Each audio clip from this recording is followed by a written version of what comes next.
সালাম আলাইকুম দুলা ভাই। ওয়ালাইকুম আসসালাম। না না ঠিক আছে।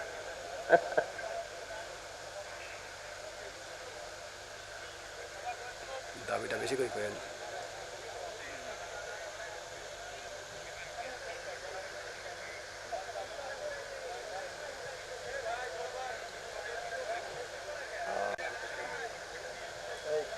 আপনার পরিচয় না, আপনার সাথে আমার এমনিও পরিচয় আছে।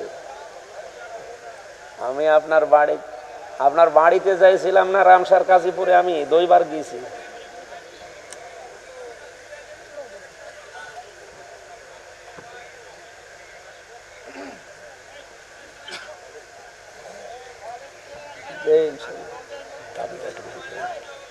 আপনার ওই একটা রোগের কথা শুনছিলাম।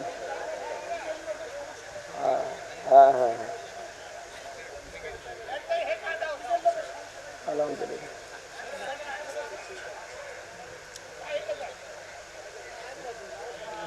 ঠিক আছে, আমানিল্লাহ। আমি আলোচনায় আছি তো।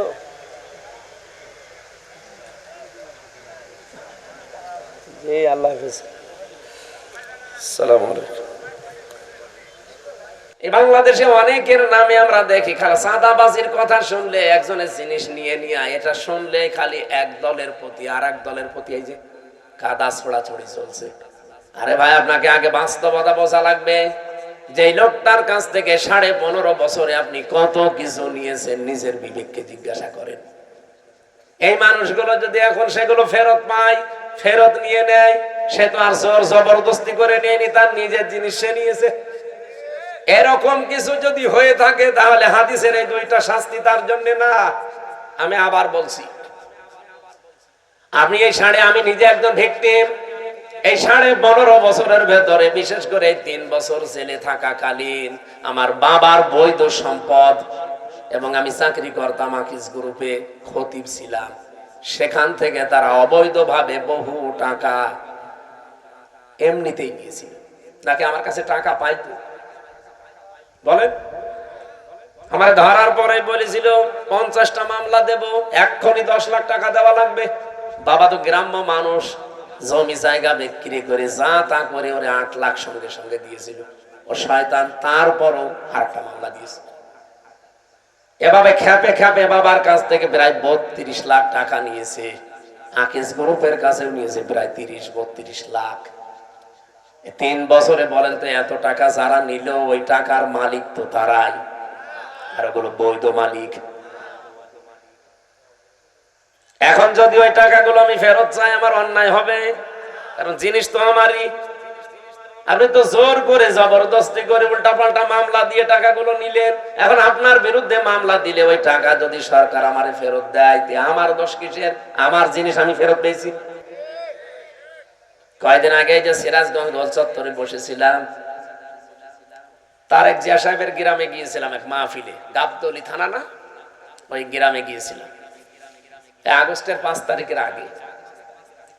স্টেজ থেকে তাড়তে তাড়তে মাঠের ভেতরে ওসি সহ আমার প্রায় 1-1.5 কিলোমিটার দাঁড়িয়েছে, পা মা কেটে ওই দি আমার গাড়িটা ড্রাইভারটা ধরে আটকে রেখে দিয়েছিল। পরবর্তীতে যাদের পাঠালাম তাদের বলেছে টাকা দিতে বলেন। কিসের টাকা? দেওয়া লাগবে। 1,13,000 টাকা গুছিয়ে দিয়েছিলাম বিভিন্ন জায়গা থেকে। ওই দিন তো আমি নিজেই পালিয়ে বেড়াচ্ছি। মে মাসের মনে হয় শেষের দিকে হবে। আগস্টের 5 তারিখের পরে যেই দেশ পরিবর্তন হয়ে গেছে, ওর নামে বিভাগীয় মামলা হয়েছে। ওর এখান থেকে পাঠিয়ে দিয়েছে কক্সবাজারের টেকনাফে। ওর বন্ধু এখানে চাকরি করে, আর একজন খোঁজ পেয়েছে যে আমার মাহফিল সিরাজগঞ্জে, ওই জায়গা থেকে চলে এসেছে। এসে আমি চা খাচ্ছিলাম, হঠাৎ করে এসে বলছো, হুজুর আসসালামু আলাইকুম, আমারে মাফ করে দেন। কে আপনি? বলছে আমি সে বসি আজাদ। আরে ভাই, আপনারাই খুঁজছি, এদিকে আসেন। আপনারাই খুঁজতেছি। আরে যে বেকার আমার গাড়িটা আটক করে নিয়ে এতগুলো টাকা নিলেন, আর আমার যে তাড়া দিয়েছিলেন, আমার বিভাগীয় মামলা হয়েছে, আমার চাকরি মনে হয় থাকবে না, আমারে দিয়েছে সেই বান্ধব কি কক্সবাজারের টেকনাফে। আমি অনেক কষ্ট করে এসেছি আমার এই বন্ধুর মাধ্যমে খোঁজ নিয়ে, আপনি আমার মাফ করে দিয়েন, কোনো অনুষ্ঠানে যেন অন্তত আমার নামে কিছু বললেন না। আমি কিছু বলবো না, আগে টাকা ফেরত দেন। আচ্ছা টাকা নেই, টাকা নেই তো কিসের মাফ? 7 দিন সময় দিলাম, টাকা ফেরত দেওয়া লাগবে। আপনাদের এই নাটোরের সন্তান একজন ছিল আব্দুল বারী রশিদি, এই যে সিংড়ায় বাড়ি, ওই ভাইয়ের গাড়ি আটকিয়েছিল। ওনারা যেই বলেছে ভাই 7 দিন সময় দিলাম, টাকা ফেরত দেওয়া লাগবে, নয়তো কিন্তু আমি এখন যে ডিএমপি কমিশনার আছে সাজ্জাদ হোসেন, আমি কিন্তু জায়গা মতো বলবো, আত্মীয় আমার, হুজুর টাকা দিয়ে দেবো। 7 দিন পরে 1 লাখ টাকা ফেরত দিয়েছে। বাংলাদেশের মনে হয় এটাই প্রথম ইতিহাস যে পুলিশ টাকা ফেরত দেয়। আমি তো এর আগে পুলিশ টাকা ফেরত দেয় শুনিও নি, দেখিও নি, তা আমি অলরেডি পেয়েছি। আর 13,000 হুজুর এটা মাফ করাই লাগবে, যা তোর মিষ্টি খেতে দিলাম। হয়তো পুলিশ দাঁড়িয়ে আছে। পুলিশ কারো কাছ থেকে টাকা নিলে ফেরত দেয়, এটা প্রথম ইতিহাস। এখন ওই টাকা যে ফেরত দিল, আমি কি জোর করে নিয়েছি নাকি আমার টাকা আমি নিয়েছি বলেন? এইরকম করে যারা এই 15.5 বছরে বহু টাকা বিভিন্ন জায়গায় দখল করে নিয়েছিলেন, ওই টাকা এখন আমাদের ফেরত দেন। আমি আশা করছি কি বোঝাতে চাই আপনি বুঝেছেন।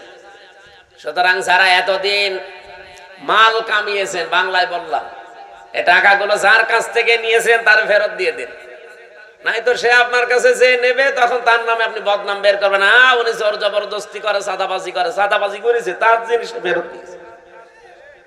এরকম যত জায়গায় যার জিনিস ছিল সবগুলো ফেরত দেন। ইসলামী ব্যাংক যাদের, তারা ফেরত পেয়েছে। আরো কিছু আছে, আমরা চাই সবগুলো তার ফেরত দিয়ে দেন, নিজে দুনিয়া থেকে মুক্ত হন। জেলে 8 মাস পর্যন্ত আমরা দেখতাম তাদেরকে আদালতে তুলতে হলে জামায় আদরে নিয়ে যেত, কিন্তু গত পরশুদিন যা করেছে, পেছনে হাত বেঁধে হ্যান্ডকাপ লাগিয়ে কথা বললে চড় দেবে, এইরকম একটা দৃশ্য আমরা দেখতে পাই। তার মানে প্রশাসনে এখন বুঝতেছে যে না, ও বুবুর দ্বারা আর হবে না। বুবু যতই চাপাবাজি করুক না কেন, তো চাপা সব শেষ। এই জন্য এই সমস্ত মন্ত্রীদের, এমপিদের, এত বড় বড় নেতাদের সামনে প্রশাসন 2-3 হাত দূরে থাকতো, আর এখন পেছনে হাত বেঁধে চোরের মতো, ডাকাতের মতো নিয়ে যাচ্ছে। এতটুকুতে হবে না, আমার মনে হয় এদেরকে মাথায় দড়ি দিয়ে, ডান্ডা বেড়ি পরিয়ে আলেমদের সাথে যা করেছে এই 15.5 বছরে ওদের সাথে তাই করা দরকার। কামরুল টাক কালকে দেখেছেন না কি করে হাত বেঁধে পেছনে নিয়ে যাচ্ছিল, মনে হচ্ছে যে গরু চুরি করেছে। আসলে তো এগুলো চোর ছিল। আমরা চাচ্ছি এই যে এই দেশে যারা এখন খুব বেশি বেশি বলছেন যে নির্বাচন চাই, প্রত্যেকেই আমরা এর পক্ষে আছি। কারণ এই দেশে যতদিন নির্বাচিত সরকার না বসবে ততদিন পর্যন্ত অনেকের ষড়যন্ত্র বন্ধ হবে না। এটা বন্ধ করার জন্য নির্বাচিত সরকার মাস্ট বি দরকার, কিন্তু তার চাইতেও আগে দরকার যে 2732 জন মানুষ জীবন দিল, তাদের রক্তের অন্তত কিছু দেখানো। কেন তারা রক্ত দিয়ে গেল? কোনো কাজ নেই? আপনি কি মনে করেন আবু সাঈদের জীবনের কোনো দাম নেই? মুগ্ধর জীবনের কোনো দাম নেই? রায়হানের জীবনের কোনো দাম নেই? তার জীবনও আমার আপনার মতো নিজের কাছে এরকম মূল্যবান ছিল। সম্মানিত ভাইরা, আমরা চাচ্ছি সবচাইতে বেশি যে মানুষগুলো এই 15.5 বছরে পৃথিবীর নিকৃষ্ট মানুষ যে 6 জনের নাম বললাম, তার ভেতরে আর একজন যিনি পালিয়েছে। আপনি এখন ইন্টারনেটে সার্চ দেন, 6 জনের নাম আসবে পৃথিবীতে নিকৃষ্ট মানুষ তারা। তার ভেতরে নরেন্দ্র মোদী একজন। আমি নাম নিলাম না, আমাদের দেশেরটা বদনাম হয়ে যাবে, এখন রেকর্ড হচ্ছে তো, ওইটাও একজন। মানুষ এত খারাপ হতে পারে, এত নিচে নামতে পারে। কয়েকদিন আগে একটা ভিডিও ছেড়েছিল যে দেশের মানুষ শুধু আমারই গালি দেয়, আমারই দোষ, আমি সব একা খেয়েছি, আর কেউ খায়নি। আমার ছোট বোন যে এত খাইলো, তারে কিছু বলে না। এরপরে শব্দ আর বলা যাচ্ছে, সবগুলো খালি খায় পাঠিয়েছিল। আপনি কি করেছে দেশে? আমি কয়েকদিন আগে মালয়েশিয়া, সিঙ্গাপুর, থাইল্যান্ড এই দেশগুলোতে ছিলাম। এই শয়তানরা অধিকাংশ গুলো ওই দেশগুলোতে পালিয়েছে, কিন্তু ওই সাহেব পাড়া বানিয়েছে, থাকে না। সেকেন্ড হোম যেখানে, সেখানে তালা লাগানো, থাকে হচ্ছে হোটেলে। যে হোটেলে উঠে দেখি নিচে দুইজন বসে চা খাচ্ছে। কি গো হুজুর, আমরা আগেই পালিয়েছি। পালালেন কেন? এমন কাজ কেন করা লাগবে যে অন্তত চেয়ার শেষ হলে পালানো লাগে? আর আপনি পালিয়ে হোটেলে কয়দিন থাকবেন? আপনার না 620টা বাড়ি, একটা বাড়িতেও তো থাকতে পারেন না। আপনার মাথা খারাপ হয়ে যাওয়ার কথা না যে একটা লোক 620টা বাড়ি, ও এক একটা বাড়িতে যদি 1 বছর করেও থাকে।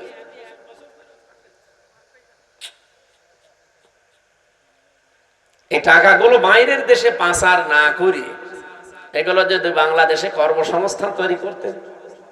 36 লাখ যুবক এখন বেকার বাংলাদেশে।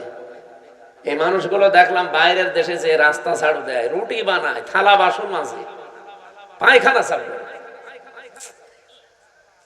এরা দেশে টাকাগুলো পাচার না করলে এই দেশের টাকা দিয়ে সম্মানজনক কর্মজীবন তৈরি করা যেত,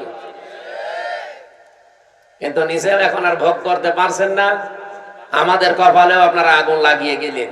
কি ঋণ এখন জানেন? এই দেশে এখন কেউ জন্ম নিলে 1,02,000 টাকা ঋণ তার মাথার উপর, অথচ এগুলো সব জন্য দায়ী এই 1628 জন মানুষ মাত্র। এই 1628 জন যদি ঠিক হয়ে যেত না, এই দেশটা মালয়েশিয়ার মতো ঠিক 2004 সাল থেকে দাঁড়িয়ে যেত।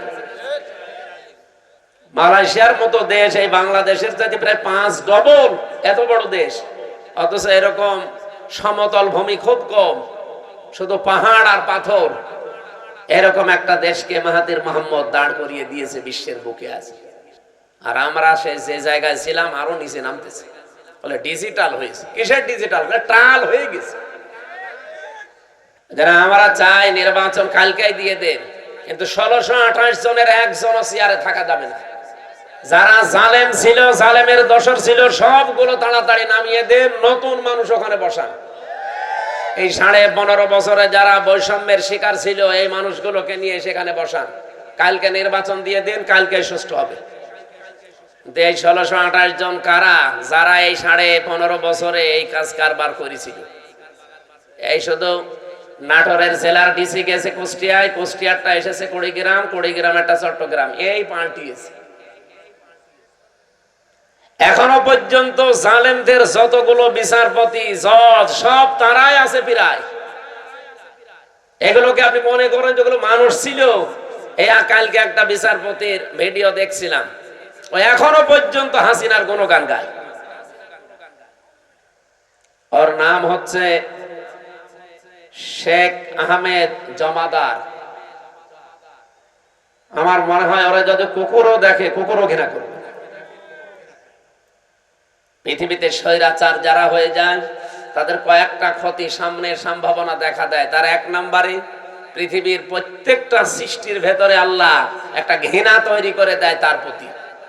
আপনি তামাম দুনিয়া এখন খোঁজ নিয়ে দেখেন, দুনিয়াতে যারা এখনো স্বৈরাচার আছে, তাদের প্রতি শুধু আমরা না, পৃথিবীর যত সৃষ্টি আছে সবার ভেতরে ঘৃণা তৈরি করে দিয়েছে কে? বলেন। 2 নম্বরে ওরা যখন মারা যাবে দুনিয়া থেকে, ওদের জীবনের কোনো ভালো কাজ আল্লাহ কবুল করেনি, আর সর্বশেষ সে যদি ভালো হতেও চায়, আল্লাহ সেই লাইন বন্ধ করে দেয়। আপনি ফেরাউনের দিকে তাকানো, কিন্তু শেষ কথা এটা বলেছিল, আন্নাহু লা ইলাহা ইল্লাল্লাযী আমানাত বিহি বানু ইসরাঈল ওয়া আনা মিনাল মুসলিমিন। আমি ঈমান আনলাম ওই আল্লাহর উপরে যার উপরে বনি ইসরাঈলরা ঈমান এনেছে, আমি তো মুসলমান। এরপরও ফেরেশতারা আমারে পানির ভেতরে চুবাই কেন?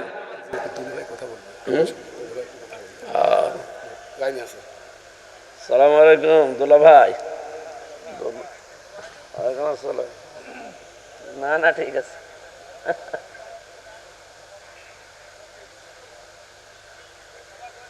দাবিটা বেশি করে করেন।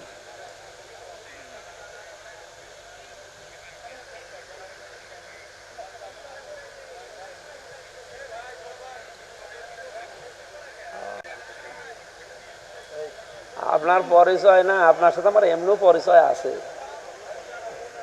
আমি আপনার বাড়িতে যাইছিলাম না রামসার কাজীপুরে, আমি 2 বার গিয়েছি।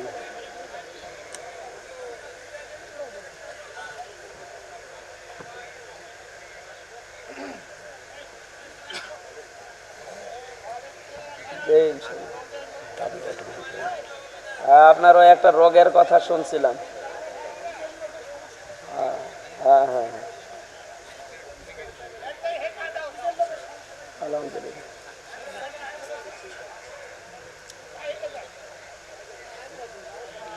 ঠিক আছে, আমানিল্লাহ, আমি আলোচনায় আছি তো।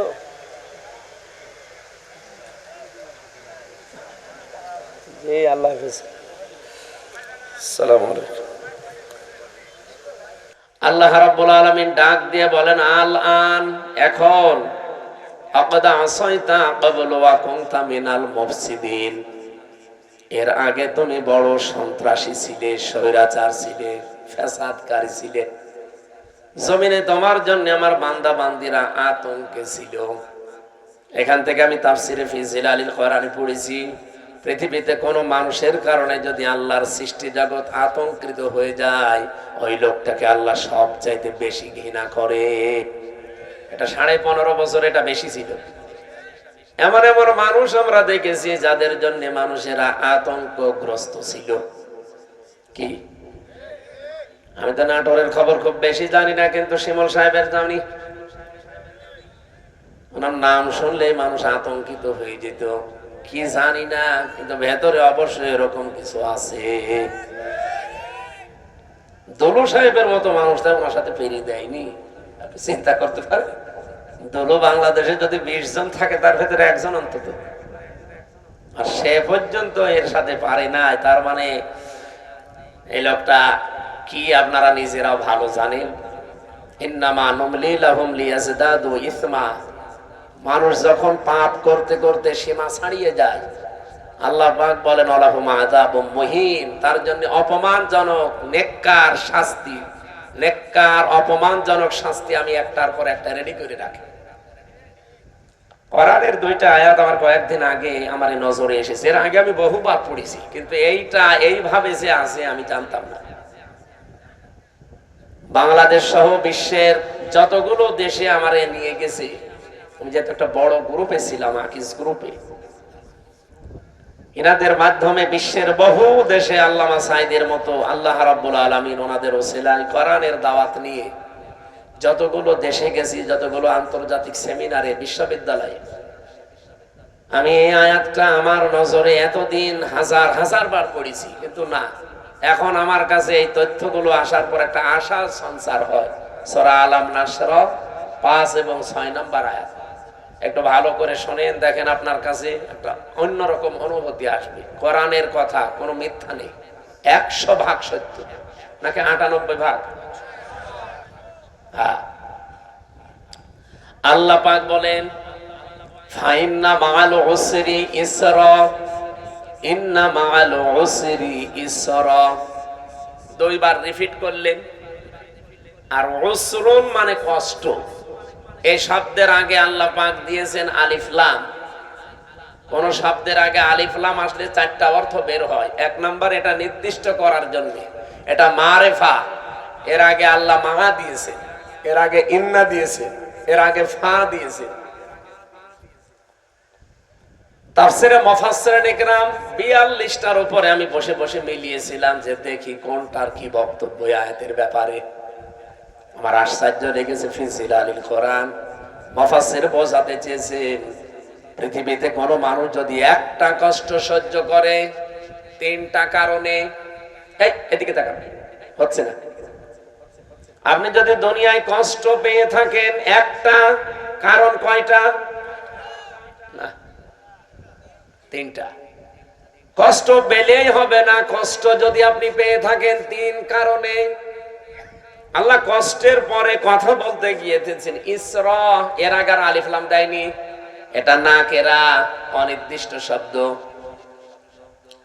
মুফাসসিরিন ইকরাম বোঝাতে চায় আল্লাহর বক্তব্য, দুনিয়াতে যদি কেউ একটা কষ্ট সহ্য করে, কমপক্ষে তার ওই কষ্টের সাথে 70টা সুখ আল্লাহ জড়িয়ে রাখে। এ পর্যন্ত আপনারা কিছুই বোঝেননি, আন্দাজে সুবহানাল্লাহ বলেছে। এবার আমি ব্যাখ্যা দেখছি, টিকায় পড়েছিলাম,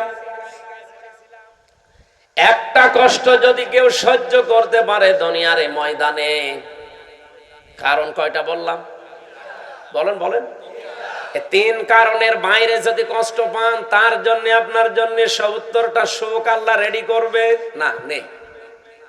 হাসিনাও কিন্তু কষ্ট পেয়েছিল, কিন্তু এই তিন কারণের বাইরে।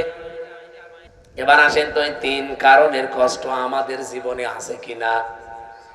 এক নম্বরে যদি আপনি কষ্ট পেয়ে থাকেন আল্লাহর জন্যে, ২ নম্বরে রাসূলুল্লাহর জন্যে, ৩ নম্বরে মানবতার জন্যে। কষ্ট কয়টা? তিনটা বলেন কেন? একটা। কারণ কয়টা? এই তিন কারণের ভেতরে যে কোনো এক কারণে যদি দুনিয়ায় কেউ একটা কষ্ট পেয়ে থাকে, আল্লাহ যেহেতু মার পরে আলিফ লাম দিয়ে নির্দিষ্ট করে দিয়েছেন কষ্ট একটা, কিন্তু ইসরাটা নির্দিষ্ট নেই। কমপক্ষে 10 থেকে 70টা পর্যন্ত সুখ, শান্তি, কল্যাণ দুনিয়া আখিরাত মিলিয়ে আল্লাহ তার সাথে জড়িয়ে রাখবে। আর 15.5 বছরে আমরা যারা সত্যিই কষ্ট পেয়েছি, কেউ আল্লাহর জন্য, কেউ রাসূলুল্লাহর জন্য, কেউ মানবতার জন্য। এই কথা বললেন না? অবশ্যই এই তিন কারণের বাইরে অনেকে কষ্ট পেয়েছে, তাদেরটা আমি তাফসিরে পড়ি নাই, এজন্য বাদ। এই তিন কারণের যে কোনো একটা কারণে যদি আপনি কষ্ট পেয়ে থাকেন, আল্লাহর কসম, কোরআনের আয়াত, আল্লাহ গ্যারান্টি দিয়েছেন মাআল উসরি ইসরা, অবশ্যই দুনিয়া আখিরাত মিলে আপনাকে ৭০টা সুখ, শান্তি ভোগ করাবে। শুধু করাবে না, শেষে হর্ষাই আছে, করাবে। এবার যেহেতু আয়াতটা রিপিট করেছেন আল্লাহ, সিস্টেম অপর পৃষ্ঠায় দেখুন, আল্লাহ পাক বলেন দুনিয়াতে কেউ যদি একটা সুখ পায়, আর ওই সুখটা যদি অবৈধ হয়, আবার বলছি, আপনি যদি একটা সুখ ভোগ করেন দুনিয়ায়, আর সুখটা যদি হয় অবৈধ, একটা সুখের কারণে কমপক্ষে ৭০টা দুঃখ, যন্ত্রণা, কষ্ট, অকল্যাণ আপনার সাথে আল্লাহ জড়িয়ে রাখবে।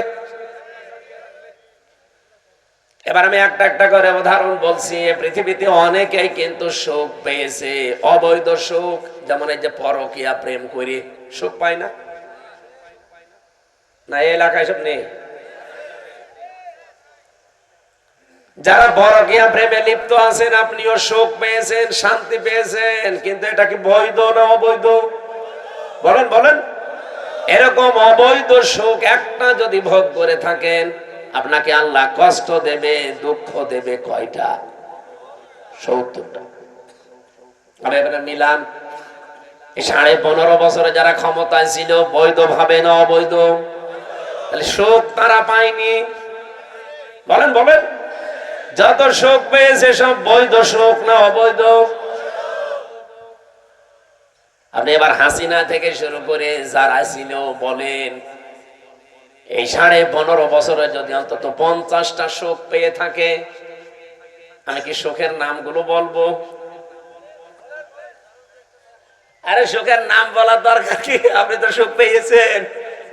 বাবা শাহজালাল সব হালাল করে নিয়েছিলেন।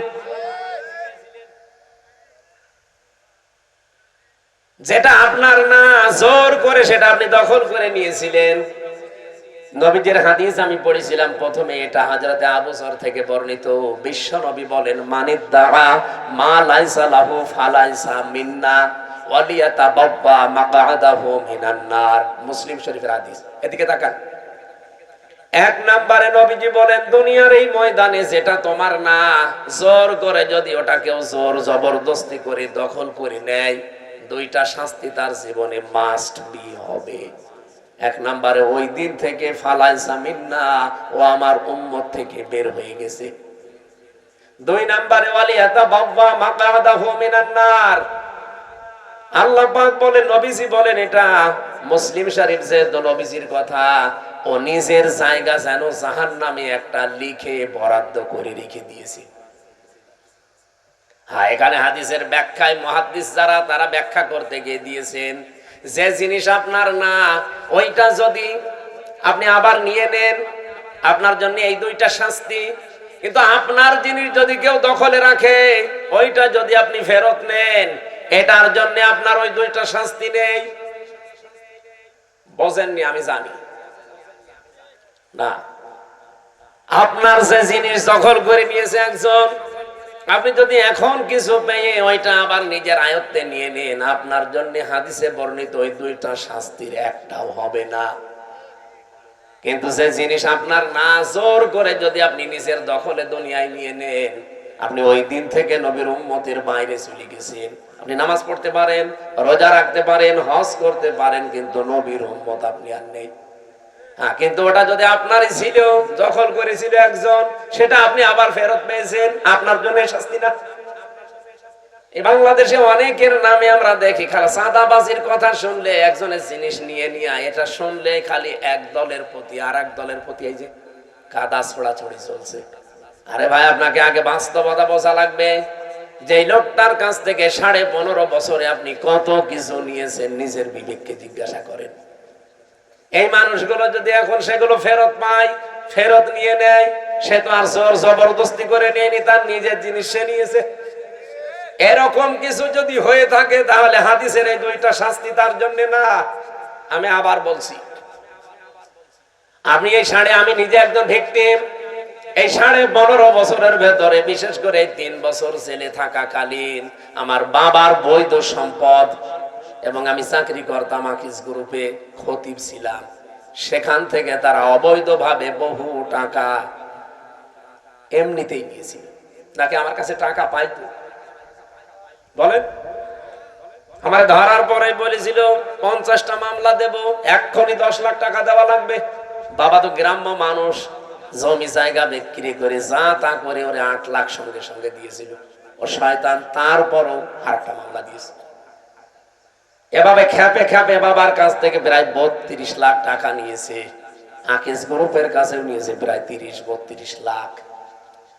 3 বছরে বলেন তো, এত টাকা যারা নিল, ওই টাকার মালিক তো তারাই, আর ওগুলো বৈধ মালিক। এখন যদি ওই টাকাগুলো আমি ফেরত চাই, আমার অন্যায় হবে, কারণ জিনিস তো আমারই। আপনি তো জোর করে জবরদস্তি করে উল্টাপাল্টা মামলা দিয়ে টাকাগুলো নিলেন। এখন আপনার বিরুদ্ধে মামলা দিলে ওই টাকা যদি সরকার আমারে ফেরত দেয়, আমার দোষ কিসের? আমার জিনিস আমি ফেরত পেয়েছি। কয়েকদিন আগে যে সিরাজগঞ্জ গোল চত্বরে বসেছিলাম, তারেক জিয়া সাহেবের গ্রামে গিয়েছিলাম এক মাহফিলে, গাবতলী থানা না, ওই গ্রামে গিয়েছিলাম আগস্টের 5 তারিখের আগে। স্টেজ থেকে তাড়তে তাড়তে মাঠের ভেতরে ওসি সহ আমার প্রায় 1-1.5 কিলোমিটার দাঁড়িয়েছে, পা মা কেটে ওই দিয়ে আমার গাড়িটা ড্রাইভারটা ধরে আটকে রেখে দিয়েছিল। পরবর্তীতে যাদের পাঠালাম তাদের বলেছে টাকা দিতে বলেন। কিসের টাকা? দেওয়া লাগবে। 1,13,000 টাকা গুছিয়ে দিয়েছিলাম বিভিন্ন জায়গা থেকে। ওই দিন তো আমি নিজেই পালিয়ে বেড়াচ্ছি। মে মাসের মনে হয় শেষের দিকে হবে। আগস্টের 5 তারিখের পরে যেই দেশ পরিবর্তন হয়ে গেছে, ওর নামে বিভাগীয় মামলা হয়েছে। ওর এখান থেকে পাঠিয়ে দিয়েছে কক্সবাজারের টেকনাফে। ওর বন্ধু এখানে চাকরি করে, আর একজন খোঁজ পেয়েছে যে আমার মাহফিল সিরাজগঞ্জে, ওই জায়গা থেকে চলে এসেছে। এসে আমি চা খাচ্ছিলাম, হঠাৎ করে এসে বলছো, হুজুর আসসালামু আলাইকুম, আমারে মাফ করে দেন। কে আপনি? বলছে আমি সে বসি আজাদ। আরে ভাই, আপনারাই খুঁজছি, এদিকে আসেন। আপনারাই খুঁজতেছি। আরে যে বেকার আমার গাড়িটা আটক করে নিয়ে এতগুলো টাকা নিলেন, আর আমার যে তাড়া দিয়েছিলেন, আমার বিভাগীয় মামলা হয়েছে, আমার চাকরি মনে হয় থাকবে না, আমারে দিয়েছে সেই বান্ধব কি কক্সবাজারের টেকনাফে। আমি অনেক কষ্ট করে এসেছি আমার এই বন্ধুর মাধ্যমে খোঁজ নিয়ে, আপনি আমারে মাফ করে দিয়েন। কোন অনুষ্ঠানে যেন অন্তত আমার নামে কিছু বললেন না। আমি কিছু বলবো না, আগে টাকা ফেরত দেন। আচ্ছা, টাকা নেই, টাকা নেই তো কিসের মাফ? 7 দিন সময় দিলাম, টাকা ফেরত দেওয়া লাগবে। আপনাদের এই নাটোরের সন্তান একজন ছিল, আব্দুল বাড়ি রশিদি, এই যে সিংড়ায় বাড়ি, ওই ভাইয়ের গাড়ি আটকিয়েছিল। ওনারা যেই বলেছি ভাই 7 দিন সময় দিলাম, টাকা ফেরত দেওয়া লাগবে, নয়তো কিন্তু আমি এখন যে ডিএমপি কমিশনার আছে সাজ্জাদ হোসেন, আমি কিন্তু জায়গা মতো বলবো, আত্মীয় আমার, হুজুর টাকা দিয়ে দেবো। 7 দিন পরে 1 লাখ টাকা ফেরত দিয়েছে। বাংলাদেশের মনে হয় এটাই প্রথম ইতিহাস যে পুলিশ টাকা ফেরত দেয়। আমি তো এর আগে পুলিশ টাকা ফেরত দেয় শুনিও নি, দেখিও নি, তা আমি অলরেডি পেয়েছি। আর 13,000 হুজুর এটা মাফ করাই লাগবে, যা তোর মিষ্টি খেতে দিলাম। হয়তো পুলিশ দাঁড়িয়ে আছে। পুলিশ কারো কাছ থেকে টাকা নিলে ফেরত দেয়, এটা প্রথম ইতিহাস। এখন ওই টাকা যে ফেরত দিল, আমি কি জোর করে নিয়েছি নাকি আমার টাকা আমি নিয়েছি বলেন? এইরকম করে যারা এই 15.5 বছরে বহু টাকা বিভিন্ন জায়গায় দখল করে নিয়েছিলেন, ওই টাকা এখন আমাদের ফেরত দেন। আমি আশা করছেন কি বোঝাতে চাই আপনি বুঝেছেন। সুতরাং যারা এতদিন মাল কামিয়েছেন, বাংলায় বললাম, এই টাকাগুলো যার কাছ থেকে নিয়েছেন তার ফেরত দিয়ে দিন, নাই তো সে আপনার কাছে যে নেবে তখন তার নামে আপনি বদনাম বের করবেন। উনি জোর জবরদস্তি করে, সাদাবাজি করে, সাদাবাজি করেছে, তার জিনিস ফেরত দিয়েছে। এরকম যত জায়গায় যার জিনিস ছিল সবগুলো ফেরত দেন। ইসলামী ব্যাংক যাদের, তারা ফেরত পেয়েছে। আরো কিছু আছে, আমরা চাই সবগুলো তার ফেরত দিয়ে দেন, নিজে দুনিয়া থেকে মুক্ত হন। একজন ওসিকে পেয়েছিলাম জেলখানায়, আমি তো ফাঁসির কন্ডেম সেলে থাকতাম সব সময়। উনি আমার এসে একদিন বলছে, হুজুর আপনি তো তওবার কথা বলেন। আমি ওখানে ভেতরে ওই ওয়াক্তীয় নামাজ পড়াতাম, আমার পেছনে নামাজ পড়ার জন্য অনেকে আসতো। নামাজের পরে 2-3 মিনিট করে কথা বলতাম। একদিন তাওবার বিষয়ে কথা বললে উনি আমারে বলছে, হুজুর আমি একটা তাওবা করেছি, দেখেন তো আমার তাওবা হয়েছে কিনা। কি সেই যে নির্বাচন গেল, আমি বাইরে ছিলাম, এখন আমার 8 বছর জেল, একটা হত্যা মামলার। আমি ওই সময় রাত 12টার পর থেকে আমার লোকজন নিয়ে ভোট কাটা আরম্ভ করেছিলাম। ফজরের আজান পর্যন্ত কাজ কাম করিয়ে সব জায়গা মতো পাঠিয়ে দিয়েছি। এরপরে গোসল করার পরে ওযু করে 2 রাকাত তাওবার নামাজ পড়ে বললাম, আস্তাগফিরুল্লাহ। আমার এই তওবা কি হয়েছে? না, আপনার ইয়ার কি হয়েছে? এটাকে তওবা বলে? আপনি কি আল্লাহর কাছে দোষ করেছেন যে আস্তাগফিরুল্লাহ পড়ছেন? আপনি তো দোষ করেছেন হামজার কাছে। একটা এমপি বানাতে 3.5 লাখ 4 লাখ হামজা লাগে, হামজার বউ লাগে। এই কথা বলছেন না কেন? আপনি তাদেরটা নিজে সব একা দিয়ে দিলেন, আর এখন বলছেন আস্তাগফিরুল্লাহ। আপনার মাফ হতে পারে, তাওবা কবুল হতে পারে যদি বের হওয়ার পর ওই 3.5 লাখ 4 লাখ হামজার বর কাছে যে বলবেন যে এই ভুল করে ফেলেছিলাম, আমারে মাফ করে দিন। তারা মন থেকে যদি বলে ঠিক আছে মাফ করে দিলাম, আপনি মাফ পাবেন। আর তারা যদি বলে না কিসের মাপ, আপনাকে আমরা থাপড়াবো, প্রত্যেকে একটা করে থাপ্পড় দেবো, তাই খাবেন। কি কথা বলছেন কেন? দুনিয়ায় বিচার যদি না হয়, কিয়ামতের দিন আল্লাহ নিজে বিচার করবে। কারণ আপনি যারা আল্লাহর হক নষ্ট করেননি, হক নষ্ট করেছেন, হক বলে বান্দার হক। কিন্তু আপনার জন্য আমার আফসোস, আপনি হয়তো 8 বছর জেল খাটার পরে বের হয়ে যাবে, দেখবেন অনেক হামজা দুনিয়া থেকে মারা গেছে। কি অনেক হামজার বউ দুনিয়ায় নেই, তারাও মারা গেছে। আপনি তাদের কাছে মাফ চাবেন কি করে? এটা আপনার জন্য সবচেয়ে বড় ভয়ঙ্কর বিষয়।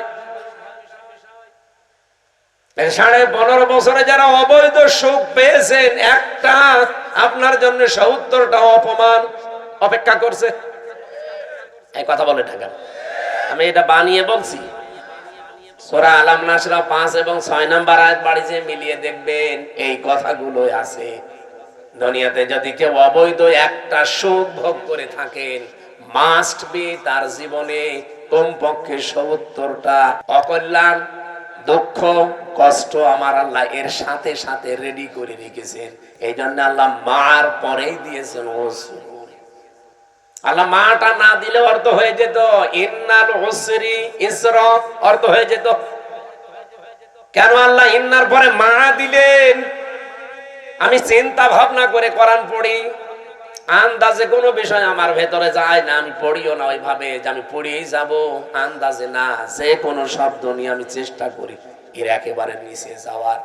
আমার এই ছোট্ট মাথার ভেতরে এখন এই গবেষণাটা এসেছে, দুনিয়ায় যদি কেউ একটা অবৈধ সুখ ভোগ করে থাকেন, আল্লাহ পাক দুনিয়া আখিরাত মিলে আপনাকে অপমান করবে কমপক্ষে 70টা।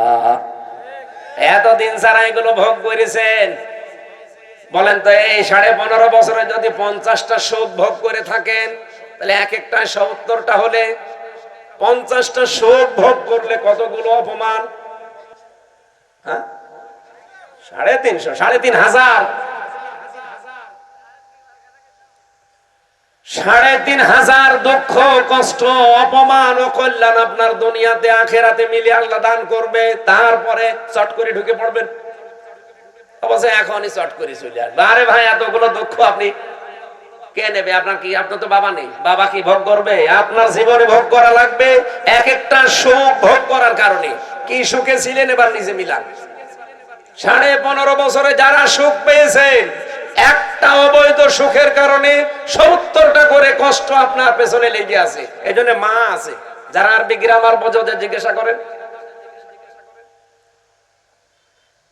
আমি আবার বলছি, দুনিয়াতে সত্যি যদি আমরা কেউ আল্লাহর জন্য কষ্ট পেয়ে থাকি, মানবতার জন্য কষ্ট পেয়ে থাকি, রাসূলুল্লাহর জন্য কষ্ট পেয়ে থাকি, একটা কষ্টের জন্য কমপক্ষে দুনিয়া আখিরাতে 70টা সুখ আল্লাহ রেডি করে রেখেছে। এই জন্য আমরা আশায় বুক বাঁধি, যত কষ্ট এই দেশের মানুষেরা আল্লাহর জন্য, রাসূলুল্লাহর জন্য, ইসলামের জন্য, মানবতার জন্য সহ্য করেছি, আগামীর এই দেশ আমার আল্লাহ অবশ্যই অবশ্যই কোরআনের হাতে দেবেন। কোরআনে কারীম দিয়ে যদি এই দেশটা চলে, এর ভেতরে 500 আয়াত আছে শরীয়তের বিধান, 6,666টি আয়াতের মাত্র এই 500 বিধান যদি দেশে রাষ্ট্রীয় ভাবে কায়েম হয়ে যায়, আপনি দেখবেন এই দেশটা একটা মিনি জান্নাত হয়ে গেছে।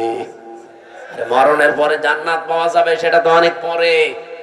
প্রতিদিন যে দোয়া করে, রব্বানা আতিনা ফিদ দুনিয়া হাসানা ওয়া ফিল আখিরাতি হাসানা ওয়া কিনা আযাবান নার, আল্লাহ দুনিয়া দাও আগে, এরপরে আখিরাত দিও। কেউ কি আগে বলে আখিরাত দিও তারপরে দুনিয়া দিও? বলে কেউ? কেউ বলে না। আর আল্লাহ ওইভাবে শেখানো নি, উনি শিখিয়েছেন ধারাবাহিক। কাবা শরীফে গিয়ে দেখলাম রকনি ইয়ামিনী থেকে শুরু করে হজরে আসওয়াদ, এই জায়গাটা লক্ষ লক্ষ হাজিরা যাবার সময় এই আয়াতটা পড়ছে, রব্বানা আতিনা ফিদ দুনিয়া হাসানা ওয়া ফিল আখিরাতি হাসানা ওয়া কিনা আযাবান নার। বলেন আমিন। দুনিয়ায় আগে শান্তি দরকার। দুনিয়ায় শান্তি, স্বস্তি, নিরাপত্তা যদি সত্যি আমরা পেতে চাই, এটার বিকল্প দুনিয়ায় কিচ্ছু নেই। কারণ বহু মানুষ চেষ্টা করেছে এর আগে এটা বাদ দিয়ে, শান্তি দিতে পারে নাই। আপনি তাকান এই পৃথিবীর দিকে, কত মানুষ শান্তি দেওয়ার জন্য চেষ্টা চালিয়েছে, কিন্তু কাঙ্ক্ষিত মানের শান্তি দিতে পারে নাই। উন্নত দেশগুলোতে আপনি মনে করেন খুব শান্তিতে আছে, কোরআনের আইন বাদ দিয়ে না। আমি বাইরের দেশগুলোতে, আমাদের নরসিংদীর বাবুরহাটের মতো শান্তি পাইনি। রাত 8টা, 8:30টার পরে বড় বড় মার্কেট গুলো, শপিং মল সব বন্ধ করে দেয়, কারণ নিরাপত্তা দেওয়ার মতো তাদের হাতে কোনো মাল ম্যাটারেস নেই। এত পাহারাদার, এত উন্নত প্রযুক্তি, এইটা যদি থাকে, তারপরও তো বাংলাদেশে এটা এখন নেই। মানে নরসিংদী বাবুরহাটে রাত 12টা, 1টা, 2টা নেই, দেখেন মানুষ কিভাবে ব্যবসা করছে।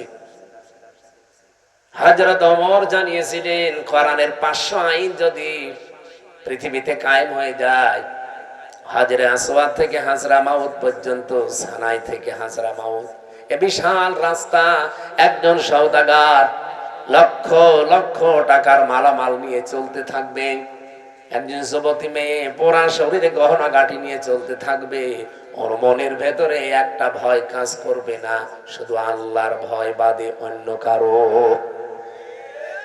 আমরা তো ওই রকম পরিবার চাই, ওই রকম সমাজ চাই, ওই রকম দেশ চাই। টেকনাফ থেকে তেতুলিয়া পর্যন্ত একজন মানুষ লক্ষ লক্ষ টাকা নিয়ে আসবে, ওর মনের ভেতরে চিন্তার ভয় থাকবে না, চুরির ভয় থাকবে না, কোনো ডাকাতির ভয় থাকবে না, একটা ভয় থাকবে কার? বলেন বলেন। মিনি জান্নাত হয়ে যাবে দেশটা। ওই দৃশ্যটা আমরা চোখে দেখতে চাই। জীবনে প্রতিদিন আমার মনে হয় এই দোয়াটা আমি অন্তত যে কোনো একবার করি, আল্লাহ পৃথিবীতে কিছুই যদি তোমার কাছে কবুল না হয়, 3টা বছর বিনা কারণে জালেমদের জিন্দানখানায় বন্দী ছিলাম, কষ্ট তো কম বেশি পেয়েছি, ওরা আর আমাদেরকে আরো বেশি কষ্ট দিয়েছে। আমি তারেক জিয়া সাহেবের পিএস জনাব মিয়া নুরউদ্দিন অপু ভাই, ওনার বন্ধু গিয়াসউদ্দিন মামুন ভাই, এই 2 জনের সাথে আর আল্লামা মামুনুল হক, এই 4 জন আমরা পাশাপাশি ছিলাম 3 বছরে। মিয়া নুরউদ্দিন অপু ভাই আর মামুনুল হক, এই 2 জনের যে স্যাক্রিফাইস আমার প্রতি আমি জীবনও বলতে পারবো না। এজন্য যেখানে যাই আমি অপু ভাইয়ের জন্য, মামুন ভাইয়ের জন্য, মামুনুল হকের জন্য আগে দোয়া করি নেই, আল্লাহ পাক দুনিয়া আখিরাতে তাদের যেন উত্তম পুরস্কার দান করেন। বহু কষ্ট পেয়েছে লোকগুলো বিনা কারণে, বিশেষ করে অপু ভাইয়ের মতো মানুষ। এখন পরিবর্তন হয়ে গেছে যতটুকু, কি কষ্ট দিত এই মানুষগুলো। 24 ঘন্টা সিসি ক্যামেরা লাগিয়ে, 2 জন পাহারাদার আমাদের 4 জনের জন্য আলাদা বসানো, 24 ঘন্টা তালা লাগানো, ফাঁসির কন্ডেম ছেলে। মনে হচ্ছে আমরা কি করেছি। খালি ওনাদের তারেক জিয়ার সাথে সম্পর্ক আর আমাদের ইসলামের সাথে সম্পর্ক, এই তাছাড়া আমার কি দোষ পেয়েছিল বলে? আমারে মামলা দিয়েছে, আমি নাকি আনসারুল্লাহ বাংলা টিমের প্রধান, কি অসাতা আমি জানি। সেই ভুয়া মামলা দিয়ে 3 বছর রেখে দিবে। আরে জেলে দিলেও তো থাকা যায়, নাটোরে তো জেলখানা, জেলা কারাগার গুলোতে থাকা আর বাড়িতে থাকা প্রায় সমান। কিন্তু আমাদের এই গেছিল হাই সিকিউরিটি জেলে, ফাঁসির সেল, কন্ডেম সেল, ওর ভেতরে আবার 24 ঘন্টা তালা লাগানো। কিছু পড়তেও দিত। একবার কারারক্ষী দেবদুল্লাহ বললাম যে স্যার একটা বই নিয়ে এসে দিতে পারেন না? হুজুর আমার সুন্দর সুন্দর বই আছে, একটা নিয়ে দেব। এসে দেখি দিয়েছে বঙ্গবন্ধুর আত্মজীবনী।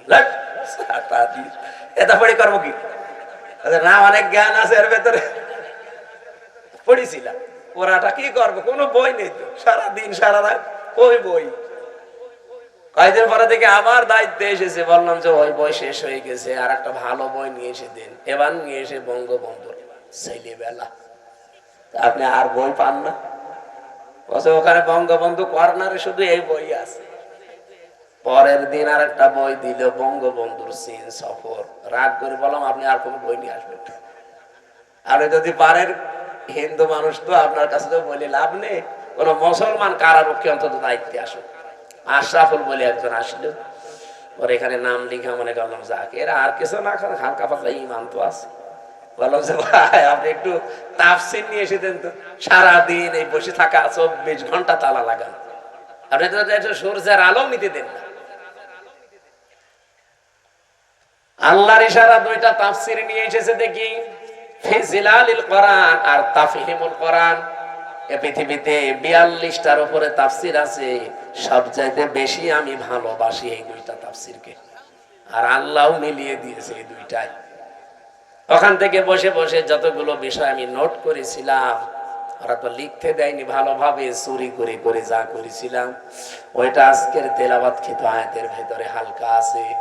জবান খুলে কোরআনের সোনালী আয়াত পড়েন, আউযু বিল্লাহি মিনাশ শাইতানির রাজিম, বিসমিল্লাহির রহমানির রহিম, الذي خلق الموت والحياة ليبلوكم أيكم أحسن عملا وهو العزيز الغفور صدق الله العظيم। কোন সূরা জানো? মুলুক। মুলুক মানে রাজত্ব, মুলুক মানে আমরা যাই ভাবি, যাই করি না কেন, যাই চিন্তা ভাবনা আমাদের থাক, বিভিন্ন রাজনৈতিক দল করার কারণে আলাদা চিন্তা ভাবনা থাকতে পারে, কিন্তু রাজত্বের আসল মালিক কিন্তু আল্লাহ। এটা আপনাকে বিশ্বাস করা লাগবে। যদি এর ভেতরে অন্য কেউ ঢোকে, আপনি মুশরিক। এই কথা বলেন, রাজত্বের মালিককে ক্ষমতায় পৃথিবীতে কেউ দিতে পারবে না আপনাকে। ক্ষমতায় দিতে পারবে শুধুমাত্র আমার আল্লাহ। হ্যাঁ, আপনার যদি অন্য কোন বিশ্বাসের ভেতরে ঢোকে যে না আমেরিকা আমারে পারবে, ভারত আমারে পারবে, জনগণ আমারে পারবে, আল্লাহর কসম আপনার ঈমান শেষ, আপনি মুশরিক হয়ে গেছেন। কিয়ামতের দিন আমল আখলাক যদি মানুষের কমও থাকে, কিন্তু ঈমানটা যদি তার নির্ভেজাল থাকে, আমার আল্লাহ তারে মাফ করে দেবে। আমল আপনি গাড়ি গাড়ি করেছেন, কিন্তু ঈমানের ভেতরে যদি ভেজাল থাকে, ওয়াকাদিমনা ইলা মা আমিলু মিন আমালিন ফাজআলনাহু হাবাআম মানসুরা। এই পৃথিবীতে কোন মানুষ যদি শিরিক যুক্ত আমল নিয়ে আল্লাহর কাছে হাজির হয়, যে এই দেখেন ওর আমলটা দেখার পরে আল্লাহ ধুলি কণার মতো ওর মুখের উপরে নিক্ষেপ করবে। আল্লাহর এক বান্দা এই আয়াতটা নিয়ে চিন্তা করছিলেন।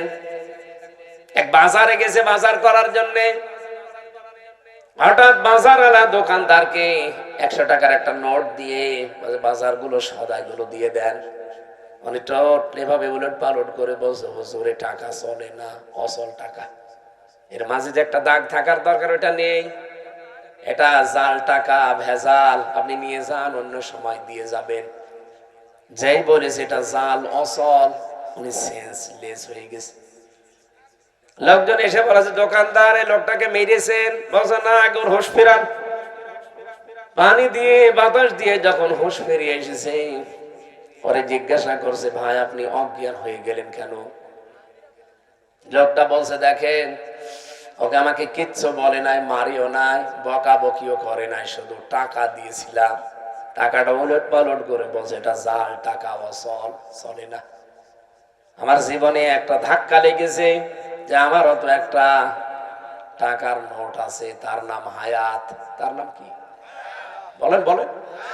আমার তেলাওয়াত কিন্তু আয়াতের দ্বিতীয় শব্দই কিন্তু এটা, আল্লাযী খালাকাল মাউতা ওয়াল হায়াতা। আল্লাহ বলেন আমি তোমাদের মউত আর হায়াত বানিয়েছি। লোকটা ডাক দিয়ে বলছে, আমারও একটা হায়াত আছে, একটা নোট আছে টাকার, তার নাম এই 50, 60, 70 বছরের হায়াতের জিন্দেগি।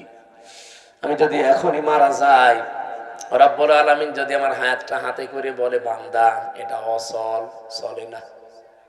এর ভেতরে শিরিকের কিছু দেখতে পাচ্ছি, এর ভেতরে মানুষ ঠকানো আমল দেখতে পাচ্ছি।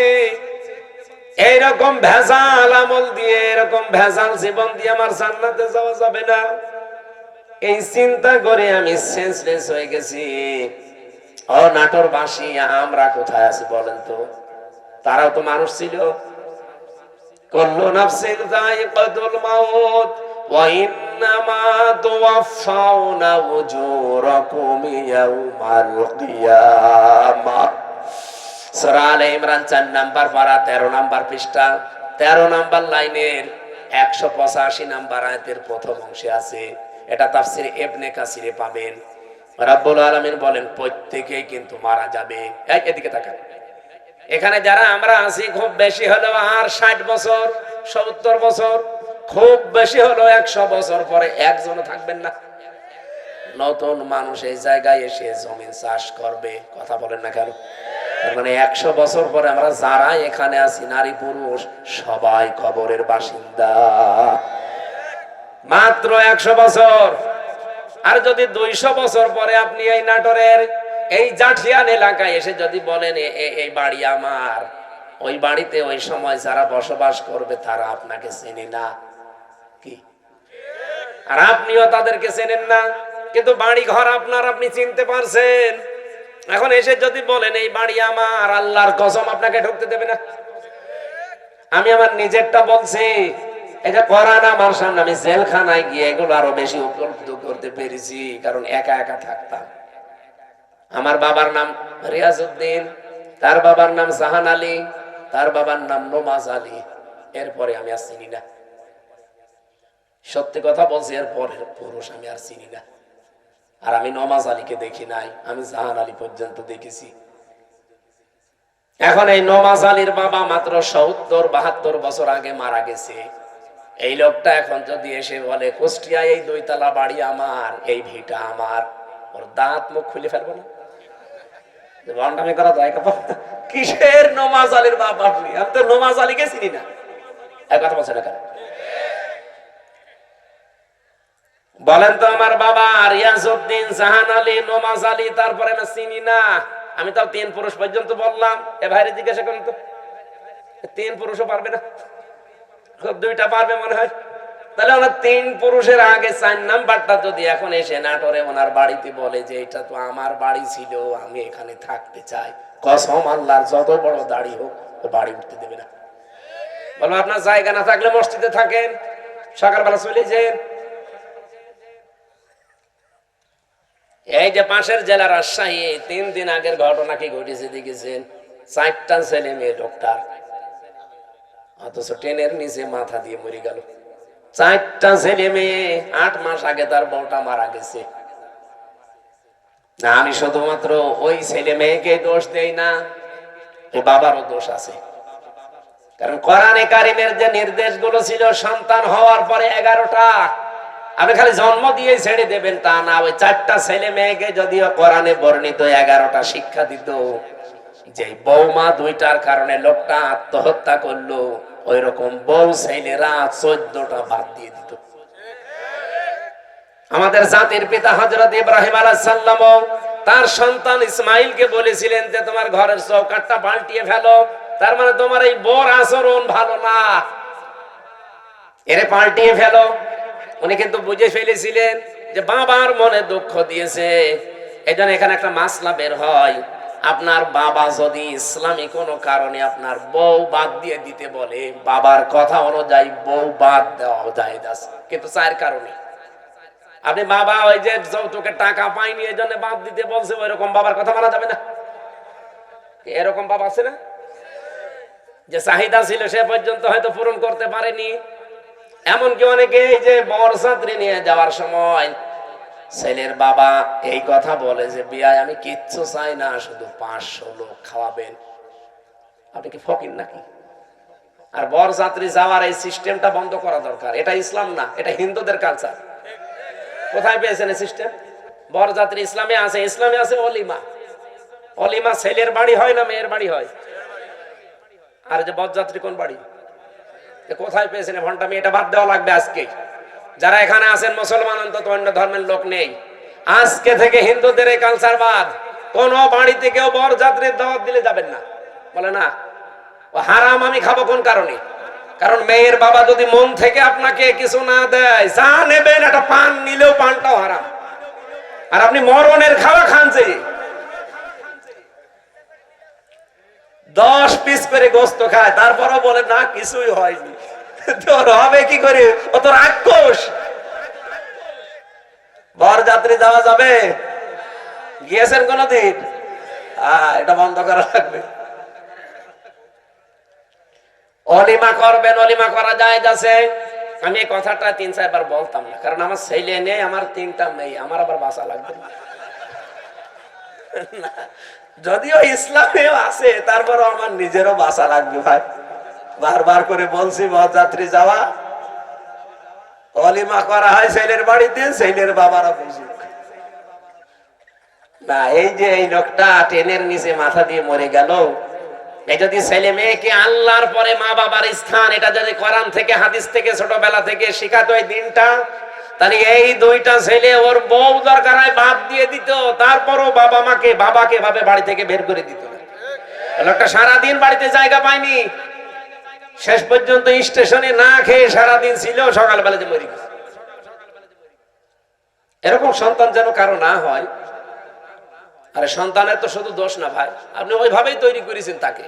আল্লাহর পরে যে আপনার স্থান সে তো জানেই না। এখানে মাসলা হচ্ছে, বাবার কথা যদি শরীয়ত সম্মত হয়, বাবা যদি বলে বউ রাখা যাবে না, এর ভেতরে আমি শরীয়তের এই জিনিসগুলো ভুল পাই, তাহলে বাদ দিয়ে দেওয়া লাগবে।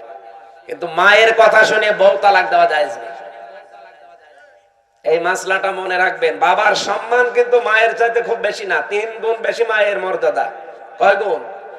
কিন্তু মায়ের কথা শুনে কেউ বউ তালাক দেওয়া জায়েজ নেই, কারণ শাশুড়ির সাথে আর বৌমার সাথে সম্পর্ক মেয়ে আর মায়ের মতো জীবনও হয়নি, হবেও না।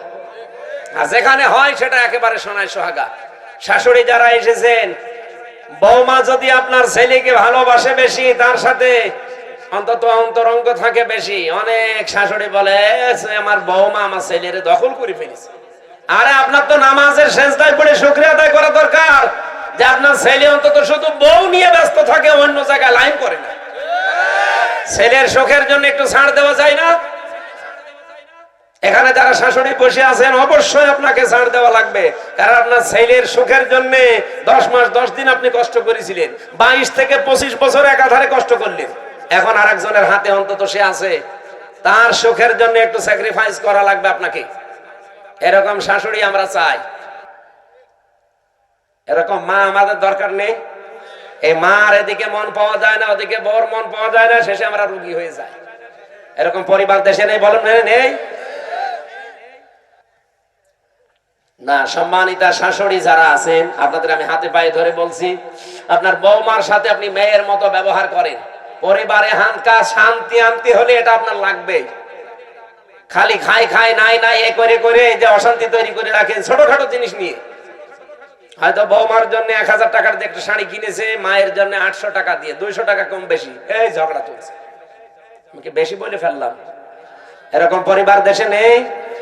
আপনি মনটা উদার করতে পারেন না যে আমি তো সারা জীবন অন্তত ভোগ করেছি, এখন যুবতী মেয়ে ওরা করুক, আর আপনার বাইরের মানুষ হতো আপনার ছেলের অন্তরঙ্গ, একটু শান্তিতে থাকলে আপনার ছেলেও শান্তিতে থাকবে। বহু পরিবার এরকম অশান্তি দেখি শুধুমাত্র এই শাশুড়ির ছোট মনের কারণে। নাকি নাটোরে আমার মনে হয় বেশি বলা হয়ে গেল। আছে এরকম মানুষ, আমি জানি। সম্মানিতা মা বোন যারা এসেছেন, বিশেষ করে পুত্রবধূ, আপনি আর 100 বছর পরে বললাম তো থাকবেন না, আল্লাহর কসম, দুনিয়া যেহেতু থাকার জায়গা না, শাশুড়িকে নিজের মায়ের মতো ভাবতে শুরু করেন আজকে থেকে।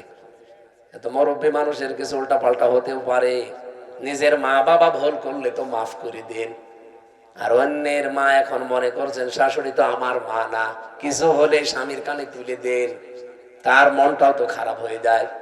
আর আমি নিজে একজন স্বামী, যত স্বামী এখানে বসে আছে প্রত্যেক স্বামীর পক্ষ নিয়ে বলতে পারি, আপনি যদি সত্যি আমার মন চান, আমার মাকে বাবাকে নিজের মা বাবার মতো আপনাকে মনে করা লাগবে, নাই তো জীবনও আপনি আমার মন পাবেন না। হয়তো উপরে আপনাকে ভালোবাসবো আমার ছেলে মেয়ের কারণে, কিন্তু জীবনও আপনি আমার মন পাবেন না। আশা করছি এটা একটু ছাড় দেবেন, নিজের মা বাবার মতো আপনি মনে করে দেখেন, দেখেন পরিবারটা একটা মিনি জান্নাত হয়ে যাবে। বিশ্বনবী জানিয়েছেন, পরিবার যখন কোন স্ত্রী লোক মারা যায় এই অবস্থায়, যে তার স্বামী তাকে দেখে বলে যে না, আমার বউ কিন্তু সত্যি আমার মন মতো ছিল। নবীজি বলেন, এই স্বামী স্ত্রীর লাশ দেখে যদি গ্যারান্টি দিতে পারে, ওই স্ত্রী জান্নাতি।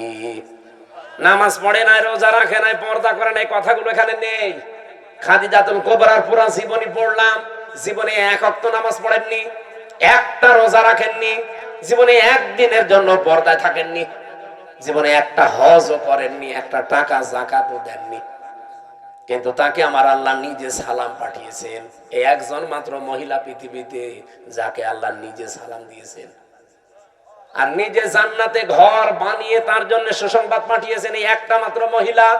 অথচ জীবনে কোনোদিন নামাজে 1 ওয়াক্ত পড়েননি, একটা রোজা রাখেননি, জীবনে একদিনের জন্য পর্দায় ছিলেন না। কারণ কি? কারণ এগুলো সব নাজিল হয়েছিল তার ইন্তেকালের পরে। কথা বোঝে? এই বিধানগুলো সব নাজিল হয়েছিল তার ইন্তেকালের পরে, এজন্য উনি করতে পারেননি। কিন্তু আল্লাহ তাকে সালাম দিয়েছেন এবং ঘর জান্নাতে বানিয়ে আলাদা তার জন্য পাঠিয়েছেন।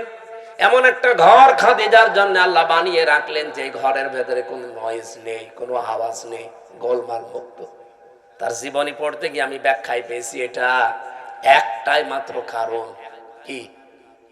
একটাই মাত্র কারণ, হযরতে খাদিজাকে আল্লাহ জান্নাত দেওয়া, সালাম দেওয়া, যে জীবনে কোনোদিন তিনি স্বামীর মনে একদিনের জন্য দুঃখ দেয়নি। স্বামী যখন বাইরে থেকে আসতো, ঘরটা নয়েজ মুক্ত রাখতেন, আওয়াজ মুক্ত রাখতেন, একটা নির্মল শান্ত পরিবেশ তৈরি করে দিতেন ঘরটায়, মনে হচ্ছে বাইরে থেকে এসে জান্নাতে আছে। আল্লাহ এত খুশি হয়েছিলেন স্বামীর এই আচরণটাই নিজে সালাম তো পাঠিয়েছেন, আবার জান্নাতে ওরকম একটা আলাদা ঘর বানিয়ে সুসংবাদ পর্যন্ত দিয়েছে। আমি নিজে স্বামী সহ যত স্বামী এখানে বসে আছি, আমি গ্যারান্টি দিয়ে বলতে পারি, একটা স্বামী এখন হাত তুলতে পারবেন যে জীবনে কোনো দিন একদিনের জন্য আমার স্ত্রী আমাকে একটা দুঃখ দেয়নি? হাত তোলেন তো। নেই।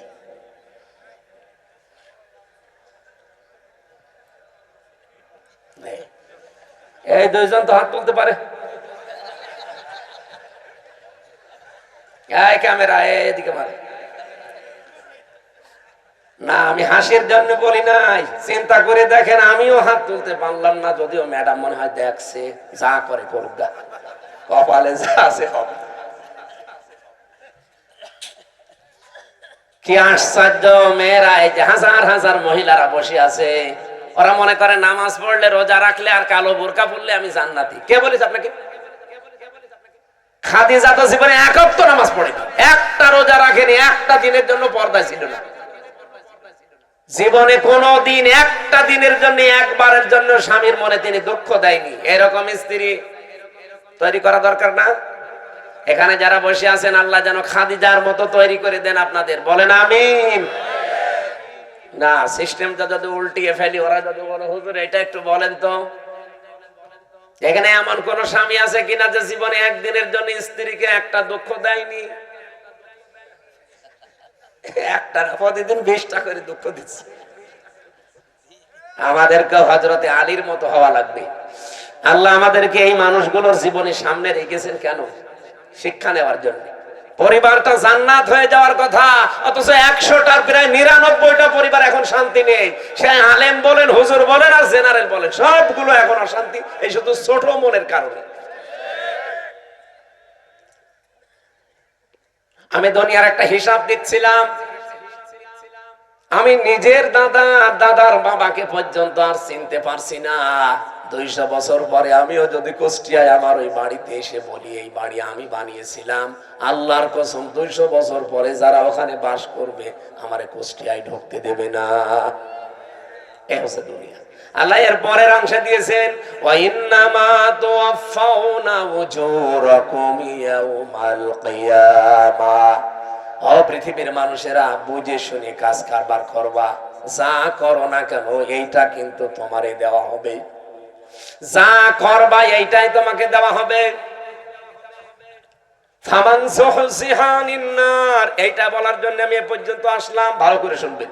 ফামান যুহজিহা আনিন নার ওয়া উদখিলাল জান্নাতা ফাকাদ ফাজ। এখানে আয়াতের 2টা তাফসীর হয়। আলেম যারা আছেন তাদেরকে বলছি ভালো করে মিলাবেন। প্রথম তাফসীর হচ্ছে, ওই লোকটার জীবন আসল